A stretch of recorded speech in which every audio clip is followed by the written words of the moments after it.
Olha o que Isaías, que fala sobre o surgimento, um texto profético sobre a vinda de Jesus, o Messias. Olha que interessante como o texto vai abordar.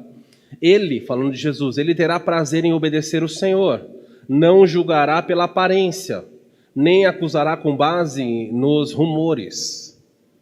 Fará justiça aos pobres e tomará decisões imparciais em favor dos oprimidos. A terra estremecerá com a força da sua palavra, e o sopro da sua boca destruirá os perversos.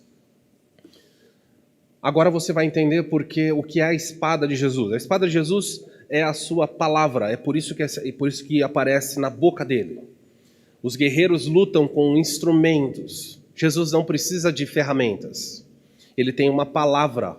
A palavra dele destrói.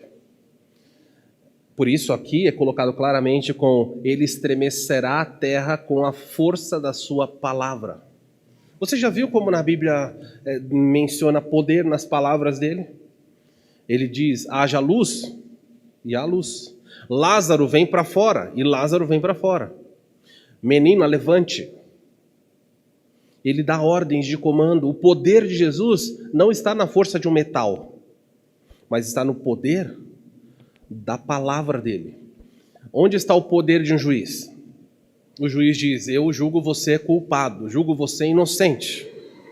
E quando ele profere, vai ser depois lavrado um documento, mas é a boca dele que vai condenar ou livrar. Ele fala, eu condeno você à prisão perpétua.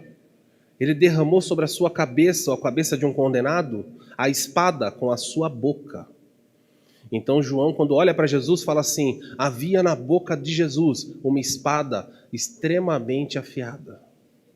E ao longo da Escritura, a Bíblia vai mostrando que nas palavras de Jesus existe um instrumento muito poderoso de juízo. A terra estremecerá com a sua palavra e o sopro da sua boca. O que sopro da sua boca, o Maurício mencionou um pouco sobre fôlego. Se você colocar a mão na frente do seu rosto e você falar, você vai perceber que você sopra para falar. Se você falar de frente de um espelho, ele embaça, você sopra. O sopro da sua boca, palavras são formadas com o fôlego. Então João está vendo um Jesus que volta e ele tem todo o seu aparato glorioso, os seus olhos de chama de fogo, ele olha para as pessoas e ele diz algo. E essa é a sua espada. Quando ele fala algo sobre alguém, aquilo acontece. E ele diz, eu inocento você. Ou ele diz, eu condeno você. Ele diz, viva ou morra, céu ou inferno. Isso é uma espada que deveria produzir temor. Toda pessoa que se aproxima dele deveria saber disso. Olha o outro texto que fala sobre isso. O próprio Isaías 49, o outro texto messiânico diz assim, escutem-me vocês, ilhas, ouçam-me vocês, nações distantes. Antes de eu nascer, o Senhor me chamou, desde o meu nascimento, ele fez menção do meu nome. E ele fez a minha boca uma espada afiada. A Bíblia vai apontando, dizendo, o Messias virá e o Messias falará coisas. E a sua voz de comando acontecerá. Quando Jesus encontrou um centurião romano, e o centurião disse a ele, mestre, eu tenho um servo que eu amo muito, ele está doente. Então Jesus disse, vamos à sua casa. E o homem falou, não, por favor, eu não sou digno de que o Senhor vá à minha casa. Eu também sou um homem que tenho pessoas debaixo do meu comando. A minha voz de comando, as coisas acontecem. O Senhor não precisa ir na minha casa. Se o Senhor disser algo, eu sei que vai acontecer. E Jesus olha para os seus discípulos e diz assim, em todo Israel, eu não achei fé como desse homem. Ele acredita no poder da minha fala. E Jesus vira para ele e fala assim, vá e seja feito como você diz. E ele volta e no meio do caminho ele encontra um outro criado que diz, olha, ele melhorou, ele está curado. E o centurião fica na dúvida, será que foi coincidência? E pergunta, que hora isso aconteceu? E o servo diz, olha, o homem foi curado tal hora. E o homem se lembrou, foi exatamente quando Jesus falou. Há poder nas falas de Cristo. Há um livro, Herege, vendido no Brasil, muito lido pelos crentes. Os crentes gostam disso. Os crentes acham que são como Jesus. E o nome do livro é Há Poder nas Suas Palavras. Não compre. Esse livro deveria ser queimado ou deveria ser estudado só para combater heresia. Há poder nas suas palavras. E por causa disso, muito ensino equivocado nas igrejas acontece.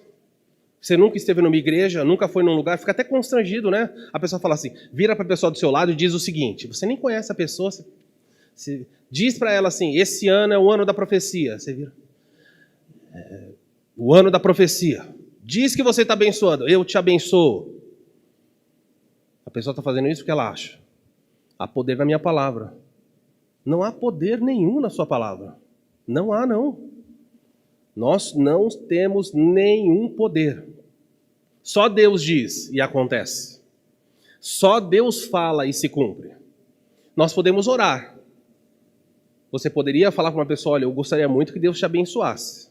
Mas você não pode dizer, você será abençoado. Ele não conferiu a você essa autoridade. Da mesma maneira, não conferiu a você a maldição. Eu vou amaldiçoar você. Não vai mudar nada. Pastor, mas tem um texto em Provérbios que diz que há vida e morte nas suas palavras. É claro, o que ele quer dizer? É que quando você fala, você produz vida ou morte. Em que sentido? Se eu começo a falar você começa a falar para um filho, você é um estúpido, você é um fracassado, você não sei... Essa criança cresce como? Se você é alguém que elogia, que estimula, o que acontece? Há um florescimento ali. É nesse sentido que o autor de Provérbios fala. A vida e morte na maneira como você lida. As suas palavras produzem vida, encorajamento, ressurgimento de esperança. Ou elas condenam. Você é um fracassado, você nunca muda, você é assim mesmo. Nesse sentido, mas de Jesus não. Tudo o que Jesus fala acontece. Ele tem uma espada. E você e eu e o mundo deveria temer o Senhor Jesus. A primeira razão porque Jesus é um juiz a ser temido é porque ele tem uma espada. Lembre-se sempre disso quando você se aproxima dele para adorá-lo, ou quando você se afasta dele para desobedecê-lo. Ele tem uma espada, não esqueça.